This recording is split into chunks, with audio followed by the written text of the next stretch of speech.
বলিউডের সুপরিচিত নাম নোরা ফাতেহি। বাহুবলী থেকে শুরু করে স্ত্রী বহু সিনেমায় অভিনয় করেছেন তিনি। এছাড়াও অসাধারণ নৃত্যশৈলীর মাধ্যমে মুগ্ধ করেছেন দর্শকদের। এখন বলিউডের গণ্ডি ছেড়ে হলিউডে যাচ্ছেন নোরা। সেখানে এক মিউজিক অ্যালবামের কাজে থাকবেন তিনি।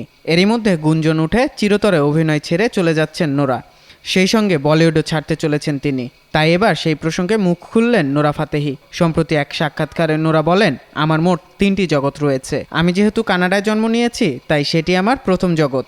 মরক্কোয় ছিলাম বহুদিন, তাই সেখানে আমার অস্তিত্ব রয়েছে। সবশেষে ভারত এমন একটি দেশ যেখানে আমি আমার পরিচয় গঠন করতে পেরেছি, তাই এই দেশের সঙ্গেও আমার ভালোবাসা অপরিসীম।